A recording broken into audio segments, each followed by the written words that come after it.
तो हमारे पार्लियामेंट के अंदर 43% पॉलिटिशियंस ऐसे हैं जिनके ऊपर क्रिमिनल चार्जेस हैं, और उसमें से 29% ऐसे हैं जिनके ऊपर मर्डर, रेप, फिरौती, ये सारे चार्जेस हैं। और ऐसा नहीं है कि खाली एमपीज ही हैं, हमारे एमएलए भी इसमें पीछे नहीं है। अगर मैं 2015 दिल्ली इलेक्शन की बात करूं तो उसमें 70 में से 43 नेता ऐसे जीत के आए थे जिनके ऊपर क्रिमिनल चार्जेस थे। और अगर करंट की बात करें तो 37 एमएलए ऐसे हैं जिनके ऊपर क्रिमिनल चार्जेस हैं। और ये ऐसा नहीं है कि किसी ने आरोप लगा दिया या एफआईआर है, ये वो चार्जेस हैं जो सुप्रीम कोर्ट के अंदर फ्रेम हो चुके हैं। मतलब पुलिस गई है वहाँ पे, उसको एविडेंस कंफर्म हुए, आई विटनेसेस मिले हैं, ये वो चार्जेस हैं। ये प्रॉब्लम तो बहुत ही छोटी सी है कि पार्टीज क्रिमिनल्स को टिकट ना दें और लोग क्रिमिनल्स को वोट ना दें, लेकिन इस छोटी सी प्रॉब्लम के लिए 1999 से लड़ाई चल रही है और अभी तक इसका सोल्यूशन नहीं हुआ है। 1999 में एसोसिएशन फॉर डेमोक्रेटिक रिफॉर्म, जिसे एडीआर नाम से ज़्यादा जानते हैं लोग, इन्होंने जो भी क्रिमिनल्स हैं पॉलिटिक्स में, इनके लिए एक पीआईएल डाली दिल्ली हाई कोर्ट में, और दिल्ली हाई कोर्ट ने उसको एक्सेप्ट भी कर लिया। जब दिल्ली हाई कोर्ट ने ये पीआईएल एक्सेप्ट की थी तो ये चीज़ वहीं ख़त्म हो गई थी। ये जो नेता जिन्हें हम जिता के लाते हैं ना, ये सब लोगों ने मिल के उस पीआईएल के अगेंस्ट में सुप्रीम कोर्ट में अपील कर दी। जब सुप्रीम कोर्ट से भी इनकी अपील खारिज हो गई तो हमें वो देखने को मिला जो हमने कभी नहीं देखा था, ये सारी पार्टियां एक हो गई। जब हमारे देश की सिक्योरिटी की बात आती है, उरी अटैक हो गया, बालाकोट हो गया, या हमले वाली सिचुएशन बनती है, तब भी ये पार्टियां एक नहीं होती। लेकिन इस चीज़ के लिए ये सारी पार्टियां एक हो गई थी, और ये सारी चीज़ें एक ही जगह आके फंस जाती हैं। इंडिया के कानून के हिसाब से जब तक किसी भी आदमी के ऊपर फाइनल जजमेंट नहीं आता तब तक वो बेकसूर है, और उसी चीज़ का फ़ायदा उठता है। अगर कोई आईएएस की तैयारी कर रहा है और उसके ऊपर क्रिमिनल चार्जेस हैं तो उसे ऑफर लेटर नहीं मिलेगा। यहाँ तक कि क्लर्क की जॉब के लिए उसको दिक्कत आ जाएगी। लाखों कैदी ऐसे हैं जिन पे अभी जजमेंट नहीं आया है, जो अंडर ट्रायल है, उनको जेल में डाल रखा है।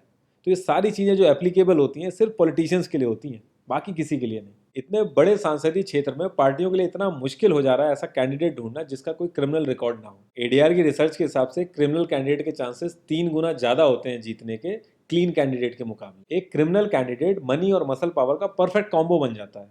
पार्टी के लिए फंडिंग इकट्ठी करनी हो, self financing, black money, campaigning के लिए फाइनेंस इकट्ठा करना हो, हर एक चीज़ में माहिर होते हैं। इसलिए पॉलिटिकल पार्टीज की ये पहली पसंद बन जाती है। पहले लोग इतनी डिमांड में नहीं थे, पहले वही भीड़ इकट्ठी करना, बूथ कैप्चरिंग, इन्हीं सब चीज़ों तक ये लोग लिमिटेड थे। लेकिन ये जैसे जैसे इनकी वर्सेटैलिटी बढ़ती गई, ये पॉलिटिकल पार्टीज की पहली पसंद बनते गए।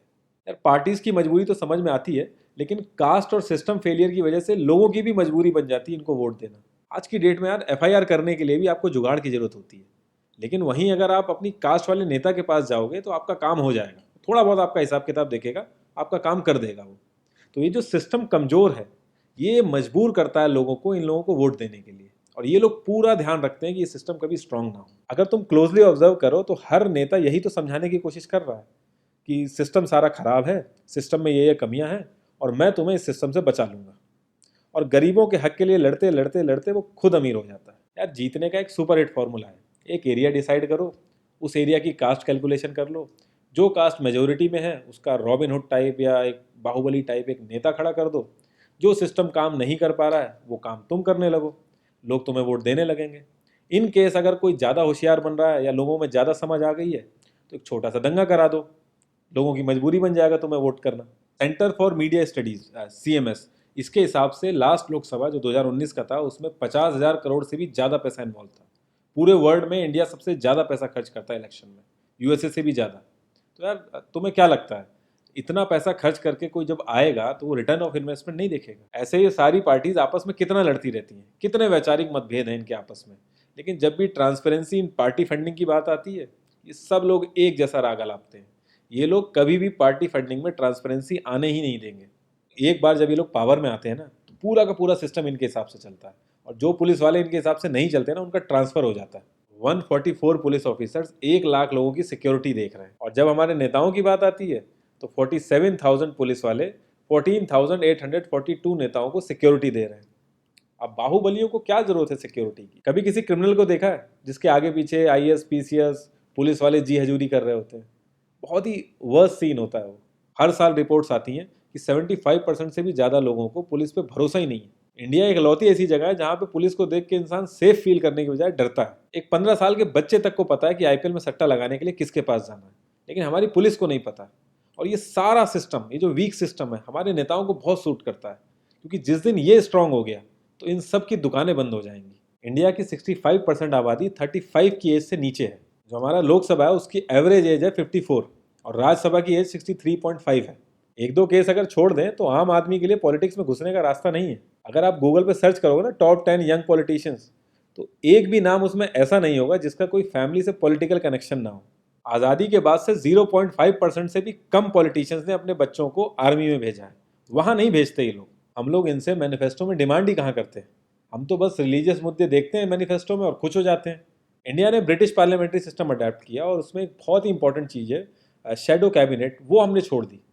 इसके बारे में बहुत ही कम लोगों को पता है और ये लोग हमें पता लगने भी नहीं देते। तो इसमें होता यह है कि अगर मैं फाइनेंस मिनिस्ट्री का ही एग्जाम्पल लूँ तो जो भी रूलिंग पार्टी का फाइनेंस मिनिस्टर है उसके पैरेलली एक ऑपोजिशन का भी फाइनेंस मिनिस्टर असाइन हो जाएगा और जो रूलिंग पार्टी का फाइनेंस मिनिस्टर है उसकी एक्टिविटीज़ को ऑपोजिशन का फाइनेंस मिनिस्टर लोगों तक पहुंचाएगा। और इसी तरीके से हर डिपार्टमेंट में होता है और लोगों के लिए बड़ा बेनिफिशियल रहता है ये। क्योंकि एक छोटे से छोटे काम के लिए हमारे इंडिया में बहुत सारी मिनिस्ट्री इन्वॉल्व रहती हैं, तो एक्चुअल में किस नेता की गलती है पता ही नहीं चल पाता है। इस तरीके के बहुत सारे कॉन्सेप्ट हैं जो हम लोगों को पार्टी से मैनिफेस्टो में डिमांड करने चाहिए, क्योंकि हम लोग तो हमेशा मंदिरों और मस्जिदों के लिए ही लड़ते हैं। ये सारी चीज़ें एकदम से तो सही हो नहीं जाएंगी, लेकिन एक चीज़ हमारे हाथ में है कि यार हम कम से कम किसी क्रिमिनल को तो वोट ना दें। और ऐसा तो होता नहीं कि सारे के सारे लाइन से क्रिमिनल ही खड़े हो जाते हैं। हमें बस इतना करना है कि जो भी कैंडिडेट क्रिमिनल है हमें बस उसे वोट नहीं देना है, भले ही वो हमारी फेवरेट पार्टी का हो, भले ही वो हमारी कास्ट का हो। बस एक दो बार हमें ऐसे करना है, फिर इन लोगों को टिकट ही मिलना बंद हो जाएगा पार्टियों से। जितनी रिसर्च हम अपना मोबाइल फ़ोन खरीदने में करते हैं ना, उसकी 10% रिसर्च भी अगर हमने अपने कैंडिडेट के बारे में कर ली तो ये क्रिमिनल जितने भी हैं पार्लियामेंट में नहीं दिखेंगे, ये वहीं दिखेंगे जहाँ इनको होना चाहिए। लास्ट में एक ही क्वेश्चन पे मैं इस कॉन्वर्सेशन को एंड करूँगा कि पॉलिटिक्स अगर समाज सेवा है तो सैलरी क्यों, और अगर नौकरी है तो एग्ज़ाम और क्वालिफिकेशन क्यों नहीं।